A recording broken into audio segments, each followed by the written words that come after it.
looked at the broader subject of police force and didn't limit the definition to just shooting deaths. His findings show even when police use non-lethal methods like pepper spray or a baton, an anti-black disparity, as he calls it, still exists. Joining us now is the president and co-founder of the Center for Policing Equity and professor at John Jay College of Criminal Justice, Dr. Philip Atiba Goff. Doc, thank you for joining us this morning. Give us what the headline is from your research. What is the reality?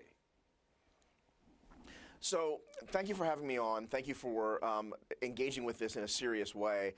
There's been a conversation for years now that we see racial disparities in law enforcement outcomes, and why do we see that?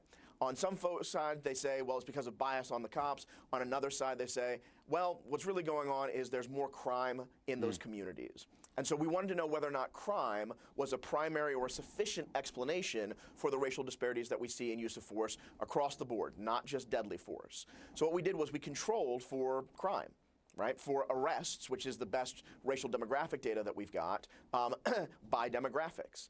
When we controlled for all offenses in the BJS data set, Bureau of Justice Statistics, we find a persistent racial bias, right, or racial disparity that doesn't favor black people. And all right, so let's tick off some of these notions.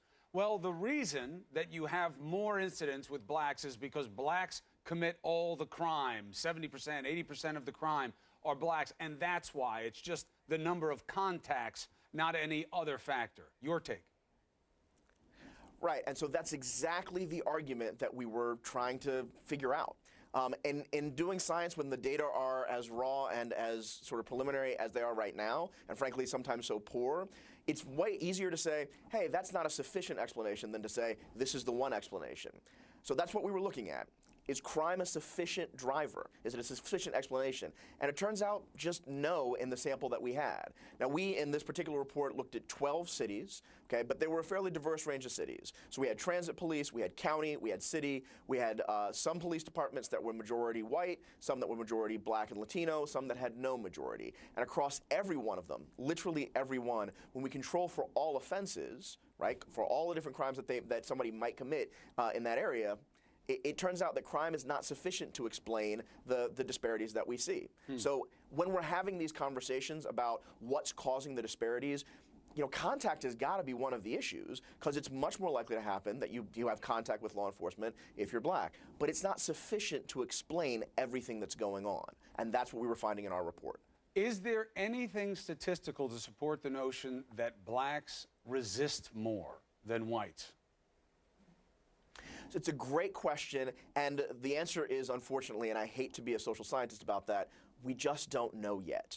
And the reason is, you can have information about resistance that's sometimes recorded. Many departments do that, but it's always recorded after the fact, and it's not recorded in the same context as, well, I put my hand on my gun, or I started using verbal judo, or speaking aggressively or directively to that person, and then they got an attitude with me. You don't have a time course to it. The data are not set up to have a good sense of what does resistance mean, and what did the officer do that might have provoked it, or might have tried to de-escalate it. These interactions are really complex, they're dynamic, and without better data, in fact the body cam images are going to be the best that we've got, without that it's really difficult to get a good sense of who might be resisting more, and if they're resisting more, why?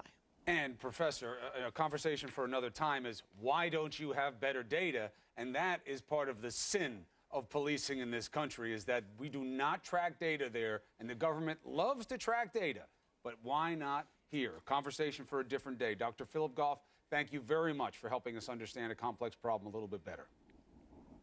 Thank you, Chris. No question that this is a time for looking at the numbers. It's a time for protest, but also for leadership, and not